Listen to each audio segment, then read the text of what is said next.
When I went to the White House, I had never been a deputy assistant to the president or a senior advisor to nobody's vice president. I never worked at the White House. I didn't even know anybody. My first day at the White House was my first time in the actual White House. I think that I was always the youngest person in the room. In probably all still. of the rooms still, yeah. I mean, I'm 34, so yeah. I'm oftentimes the youngest person in the room, and oftentimes I was also the most melanated, okay? And so think about being a young, melanated woman yes, who has a position of seemingly authority, but people are telling you, oh, you don't know what you're talking about. And so when I went to go work on the Sanders campaign, I just will never forget. I will never forget. I had a boss that told me on my first day, if BET or Telemundo calls, you can take those. But if the Washington Post, the New York Times, or CNN calls, or NBC, you need to route those to me. And it was an email that he sent me. And so I was like that Kermit meme, typing on the typewriter. And then I deleted, and then I deleted, and then I finally settled on writing back. Thank you so much. But as the National Press Secretary, I think I am emboldened and have the right to speak to the national press, all of it. And there were many times, that was my first professional experience where I had to learn to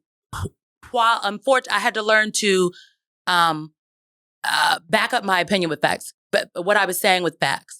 And so I oftentimes speak with data and whatnot now because I got used to doing that in a work setting. So if I say something, someone's going to automatically say, that's not true. You don't know what you're talking about. That's why I'm such a good Googler.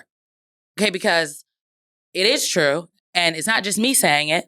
Pew Center, this report, the New York Times, NBC, blah, blah, blah. Like, I'm qualifying what I am saying. I'm backing up what I'm saying with data, with facts, with reports, so that when you're telling me that I'm wrong, you're not just telling me I'm wrong.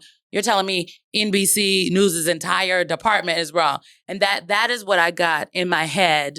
And that helped me build my confidence at work because I got to a place where I'm like, I really know what I'm talking about because I do my research. There's one thing about me. I don't like to get up early, Sally, but I will.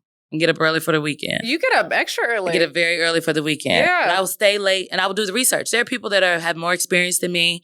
And I learned that being a young person coming up very quickly, there are people with more experience, with better connections, and no more people who are smarter than me. But what they won't do is outwork me. And that is how I've been able to navigate. But yeah, I think the imposter syndrome is real. When I went to the White House, I had never been a deputy assistant to the president or a senior advisor to nobody's vice president. I never worked at the White House. I didn't even know anybody. My first day at the White House was my first time in the actual White House. This is how you knew I was like one of the people that had never been there before. I go into the West Wing and I'm going up the stairs to go to the vice president's office in the West Wing. And I'm in the hallway like, wow, this is small. Looks big on TV. Girl, if you don't get your country self in that office and do your job. But yes, so it's like, but you know what? We got to show up and execute. When I worked for Senator Sanders, there was a time when early on, when I traveled, I would go places with them and I could not get in because I would arrive separately. There was no Secret Service, just pulling up in a Kia and pulling up in a rental car Kia, okay? And I would get there, I go to the staff entrance. People would say, this is the entrance for staff. I said, I am staff. They would say, no, this is senior staff. And I go back and forth to the people at the door. And regularly, I would have to call somebody to come validate that I was who I said I was so they could get me in. One time this happened for a whole week to the point where I told the staff, I was like, look, I know y'all always tell them that I'm coming. Tomorrow, can you please tell them that I'm coming? This is the car that I'm driving and that I'm black and bald because perhaps we need to start including these details because they don't believe. And next day, same thing happened.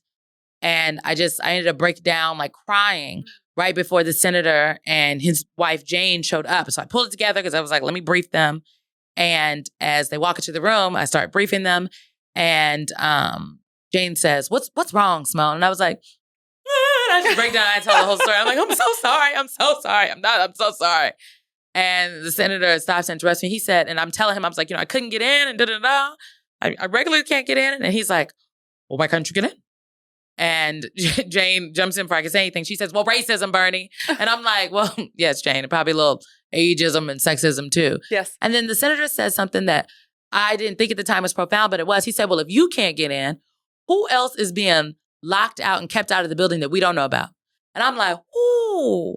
And so, yes, the isms are not going away, as Donna Brazile once told me, tomorrow. You have to call it out when you see it. We need to work to eradicate them, all the things. But you also have to be able to navigate through them. Yes. And the inability to navigate through the isms is what is going to keep the glass ceilings in place. We're just going to keep looking up with cracks, okay, and just hoping one day, well, maybe it's going to break today. No, we must learn how to navigate through the isms so that, the Gen Zers and those after them, maybe there'll be a world where they have to deal with not even a fraction of what we had to deal with.